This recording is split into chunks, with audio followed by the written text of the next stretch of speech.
indahkanlah instruksinya itu kan. Nah, kawan-kawan lengkapi persyaratan dan ajukan. Nah, jika kawan-kawan masih keberatan kan nanti minta lagi Pertimbangan surat lagi keringanan, berarti ya. pertimbangan kembali kan.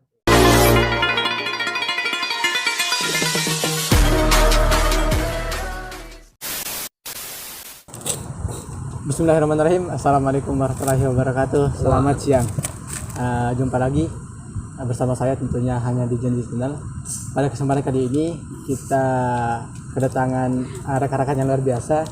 Ada Bung Rian. Apa kabar, Bung? Alhamdulillah. Di sebelah kanan saya ada Nanti Adistari. Apa kabar, Bung? Alhamdulillah ya. Jadi untuk kesempatan pada siang hari ini kita tidak terlalu formal ya. Kita tidak terlalu yang nuansa itu terlalu harus serius, tapi kita sekalian liburan kita harus ngobrol-ngobrol santai. Jadi di sini ada beberapa hal yang mungkin bisa kita kaji bersama sekalian kita liburan ya. Mungkin ada hal yang menarik kali ini Bung Rian dan juga Bu Sukom, Bu Tia. Mengingat kita sebagai seorang mahasiswa, jadi sekarang itu lagi panas-panasnya terkait UKT atau uang kuliah tunggal. Jadi sebelum kita lanjut ya, teman-teman semua silakan support channel saya dengan cara like, comment, and subscribe. Bung Rian sendiri, gimana Bung terkait keseharian selama pandemi ini? Oke. Kalau untuk saya pribadi selama masa pandemi ini lebih banyak memanfaatkan waktu-waktu luang itu dengan kreativitas. Jadi apa yang kita bisa itu kita lakukan di waktu-waktu pandemi ini. Pandemi ini banyak dampaknya terhadap sosial, ekonomi dan lain sebagainya. Jadi untuk Bu sendiri apa yang dirasakan selama pandemi ini? Untuk sekarang ya, karena pandemi ini, karena kita itu punya job gitu kan, punya pekerjaan sampingan itu untuk omset itu sangat turun drastis gitu. Jadi untuk peminatnya itu sangat kurang, mengingat juga perekonomian kita saat ini tengah turun drastis gitu. Apa yang mungkin terlihat dari kacamata rekan-rekan begitu Bung Rian atau Bu Sukum terkait dampak sosial yang bisa kita rasakan dari Bu Sukum terlebih dahulu? Untuk dampak sosial ya, karena mungkin maraknya positif di Kabupaten Bangka sendiri itu sangat banyak gitu kan. Jadi untuk di daerah saya sendiri itu ada salah satu warga kita yang mungkin kontak langsung dengan yang positif corona, jadi mau nggak mau harus diisolasi, sehingga satu keluarga itu tidak bisa bekerja, tidak bisa mencari nafkah lah kayak gitu. Jadi kita sebagai warga itu berinisiatif gotong royong untuk membantu perekonomian warga kita tersebut gitu. Untuk Bung Rian sendiri gimana Bung terkait dampak sosial yang mungkin kita rasakan, entah itu keluarga kita, anak saudara kita, atau bahkan masyarakat daerah kita sendiri? Tentunya untuk pandemi ini sangat berat, berakibat fatal ya terhadap pertama sektor perekonomian. Nah, terutama saya merasakan sendiri di keluarga, terutama di kalangan keluarga, bagaimana penurunan ekonomi itu yang sangat luar biasa. Artinya apa? Ketika yang dulunya terbilang cukup, sekarang itu harus lebih ekstra lagi untuk memenuhi kebutuhan hidup itu kan. Nah, yang kedua pembatasan aktivitas kan. Jadi kawan-kawan yang dulunya sering berkumpul itu sehingga sekarang dibatasi. Oke. Jadi terkait tadi sudah kita singgung sedikit terkait permasalahan ekonomi, sosial, ya, khususnya di daerah saya pribadi terkait budaya dan juga pariwisata itu sangat sepi ya. Seperti yang teman-teman lihat sekarang, kita sekarang berada di Pantai Batu Bedaut. Sekarang bisa kita lihat bersama bahwa pengunjung itu sendiri masih kurang gitu, dalam artian tidak seperti masa-masa sebelum pandemi yang saat ini kita rasakan. Itu teman-teman semua ya. Jadi kita lanjut ke pembahasan yang sangat kita nanti pembahasan kali ini terkait biaya perkiraan atau UKT.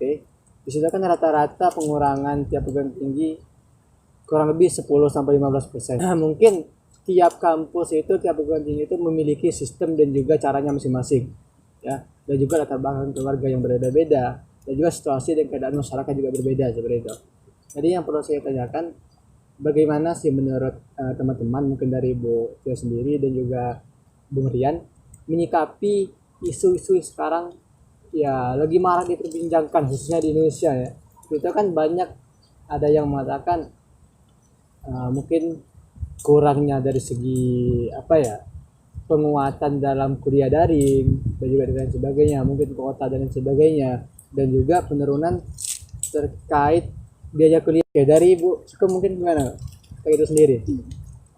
Oke, jadi untuk sekarang ini mungkin terkait dengan UKT atau dan kuliah daring itu, eh, untuk UKT sendiri ya, menurut saya kalau mungkin katakanlah mereka pimpinan yang mengurangi UKT itu kisaran 15%, 10% itu nggak masalah. Cuman dalam artian di sini untuk persyaratannya jangan dipersulit gitu. Karena apa? Kuliah kita itu mungkin ada beberapa kampus yang tidak difasilitasi dengan pakai internet atau sejenisnya lah. Nah, jadi itu juga sudah jadi beban sebenarnya kan. Apalagi UKT memang ada pengurangan, tapi di sini dengan persyaratan yang mungkin menyulitkan lagi untuk mahasiswa gitu. Jadi untuk pribadi saya sendiri tidak masalah kalau pemimpin itu mau mengurangi UKT 15 atau 10%, tapi ya tadi untuk persyaratannya itu mungkin bisa dikurangi. Oke, berarti bisa disimpulkan dari saudara itu sendiri ya, itu menyimpulkan bahwa setiap pemimpin di perguruan tinggi itu bebas mau melakukan apapun, penurunan terkait UKT itu berapapun, mau 10, 15 atau bahkan lebih dari itu, yang penting syarat-syarat itu dipertimbangkan kembali ya kurang lebih seperti itu. Oke, sekarang kita beralih ke Bung Rian. Gimana menurut Bung Rian terkait isu-isu yang sekarang masih panas diperbincangkan dalam artian UKT dan lain sebagainya, mungkin fasilitas daringnya atau bahkan segala hal lah yang berkaitan dengan penunjang kuliah daring. Bagaimana Bung? Silakan. Oke, langsung saja saya menanggapi terkait dari kacamata saya pribadi ya. Yang pertama saya menanggapi terkait permasalahan perkuliahan kalau dari pandangan saya pribadi, perkuliahan daring ini belum begitu maksimal, Bung. Jadi seharusnya kan ketika kita kuliah itu kan bagaimana kita memaksimalkan waktu pertemuan dan sistem pembelajaran yang kita gunakan dengan semaksimal mungkin. Sehingga dengan adanya kuliah daring ini sangat-sangat mengganggu dalam artian apa? Jadi kan kawan-kawan ini tidak semuanya sama dalam artian kan, baik itu dari segi jaringan ataupun aktivitas keseharian, karena memang kan kebanyakan kita waktu di rumah kan. Nah jadi agak kurang maksimal lah intinya, Bung. Kalau Dari kuliah daring. Nah, sehingga kan perlu pertimbangan lah dari dosen nantinya kan, ketika memberikan nilai kepada mahasiswa itu harus dipertimbangkan kembali, dan mahasiswa pun harus sadar diri ketika nanti ingin menuntut, itu ya, menuntut kepada dosen terutama kan, tentang hak mereka. Nah, yang selanjutnya terkait permasalahan UKT. Nah, kemarin saya sempat sharing-sharing ke beberapa teman yang kuliah di luar ya, terutama kan di kampus-kampus luar itu memang sudah diadakan aksi terkait penurunan UKT. Nah, tapi di sini saya menyarankan untuk terutama kampus kita sendiri ya, Bang ya, terutama di IAIN itu jika bisa itu ditambah lah, karena mengingatkan Bangka Belitung saat ini kan sedang mengalami fase penurunan yang drastis ya kan di bidang ekonomi terutama kan. Jadi kawan-kawan itu sehingga masih bisa nantinya mengakses perkuliahan itu.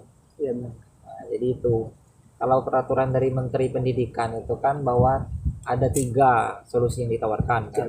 Yang pertama itu ada perpanjangan waktu pembayaran kan. Nah, kalau nggak salah itu sampai bulan apa, Bung? September ya. Ya, kurang lebih seperti itu. Nah, sampai bulan September. Yang kedua, penurunan UKT itu sekitar 10 sampai dengan 15%. Itu dari Kementerian Pendidikan ya, Bung ya. Nah, kemarin sempat disampaikan oleh Nadiem Makarim. Nah, yang selanjutnya itu pengelompokan ekonomi, Bung. Jadi kan kawan-kawan ini semuanya kan tidak sama dalam artian itu status sosialnya itu, Bung. Jadi kan ada yang di kalangan elit, ada yang kalangan menengah, ada juga kalangan yang bawah kan. Nah, jadi itu harus dipertimbangkan kembali ya, Bung ya. Jadi jangan disamakan antara kawan-kawan yang kaum elit juga kaum bawah ya. Nah, itu termasuk seperti saya pribadi, Bung, yang mungkin dikatakan kaumnya itu menengah ke bawah, dikatakan seperti itu ya. Dan juga kan kemarin kan sudah dikeluarkan surat dari kampus kan, terutama untuk pengurangan UKT sebesar 15%. Nah, jadi harapannya silakan diindahkanlah kawan-kawan instruksi dari kampus kalau itu memang Sesuai ya. sesuai Ya, dengan silakan. apa yang dikehendaki oleh kawan-kawan. Tapi jika memang itu tidak sesuai dengan kehendak kawan-kawan, silakan kawan-kawan Pertimbangan kembali ya. pertimbangkan kembali. Ya, benar. Dan sehingga disinkronkan, Bung. Dalam artian kan kampus-kampus di luar itu dengan kampus kita itu bagaimana sih kira-kira Penyesuaian sesuai gitu ya. penyesuaian itu Ya, sesuai nggak kira-kira? Ya benar. Dan yang terakhir juga kita seharusnya kita bersyukur, Bung. Kalau di kampus kita ini kan uang kuliahnya kan paling Lumayan kecil, ya. lumayan ya. Lumayan. Jadi kan rasanya kalau kita menuntut lebih dari itu rasanya gimana ya, Bu Iya, ya? iya. Kecuali memang kan uang kuliah itu di atas 10 juta. Nah, wajar kita menuntut kan karena memang kondisi yang tidak memungkinkan. Oke. Mungkin itu, Bung. Satu pertanyaan terakhir ya untuk teman-teman semua yang bisa saya tanyakan. Sekarang, jika teman-teman itu punya pemikiran atau punya sebuah gagasan yang ingin disampaikan kepada halayak umum, khususnya kita sebagai seorang mahasiswa terkait pandemi yang sekarang mempengaruhi di segala aspek, mulai dari sosial, ekonomi, pendidikan, dan lain-lain. Apa poin penting atau pesan yang ingin disampaikan? Pesan saya untuk kawan-kawan ya, Iya. terutama ini kan terkait permasalahan UKT kan karena sekarang kan sedang booming gitu kan, Bung ya. Iya. Jadi kawan-kawan yang memang dalam hal ini memang keberatan untuk membayar uang UKT itu full kan kemarin kan sudah difasilitasi kurang Iya. lebih sekitar 10-15%. Nah, Iya. jika kawan-kawan memang masih keberatan, nah silakan kawan-kawan itu indahkanlah instruksinya itu kan. Oh, Nah, iya. kawan-kawan lengkapi persyaratan dan ajukan. Nah, jika kawan-kawan masih keberatan kan nanti minta lagi Pertimbangan surat lagi keringan, berarti ya. pertimbangan kembali kan. Iya. Tapi dengan catatan itu dengan data-data yang lengkap. Dalam artian itu kan kita ini memang layak untuk mendapatkan itu, Bung. Ya, untuk mendapatkan penurunan atau pengurangan Nah, dari yang itu. dimaksud ya. Oke. Kita beralih ke Saudari Tia Lestari. Gimana terkait dampak sosial, ekonomi, dan juga pendidikan? Satu poin penting yang ingin disampaikan untuk kita sebagai mahasiswa, sebagai masyarakat umum yang peduli akan keadaan. Silakan, gimana? Kalau saya lebih ke di perkuliahan ya. Ya, Jadi, silakan. karena kita ini kuliah daring gitu kan. Iya, Tidak benar. semua dosen menerapkan. Ya benar. Beliau di sini dalam artian kita bukan kuliah, tapi kita dibebankan dengan tugas. Iya. Gitu. Jadi untuk mahasiswa mungkin lebih dimaksimalkan lagi untuk di-follow up lagi dosennya karena apa? Saya pribadi sendiri merasakan bahwa kuliah daring itu benar-benar tidak maksimal. Iya, Tidak benar. ada ilmu yang sama sekali didapatkan gitu. Ya. Jadi mungkin untuk pihak kampus atau mahasiswa sendiri bisa memfollow up dosen mata kuliah tersebut. Jadi selama pandemi itu walaupun kita kuliahnya di rumah, jadi kita juga mendapatkan ilmu bukan hanya Ya, tugas dan tugas. Mungkin itu Oke. saja. Mungkin terima kasih dari Bung Rian juga dari Saudari Tia Lestari telah menyempatkan waktunya untuk diskusi bersama saya pribadi terkait membahas bahwa dampak pandemi COVID-19 sekarang marak diperbincangkan terhadap kondisi yang tadi kita sampaikan, ada sosial, ekonomi, budaya, pendidikan, dan lain sebagainya ya. Satu poin pesan terakhir dari saya pribadi untuk menutup jumpa kita pada siang hari ini, untuk teman semua silakan bijak dalam berpikir, silakan indahkan apa yang dikeluarkan, dalam artian jika ada hal-hal yang perlu dibahas atau tidak sesuai menurut kacamata teman-teman, silakan lakukan dan sebaik mungkin, tapi ingat, lakukan dengan cara yang baik. Oke? Mungkin sekian diskusi kita pada siang hari ini. Jika ada kesalahan dalam penyampaian, saya mohon maaf, dan juga terima kasih kepada Bung Rian dan juga Tia Lestari.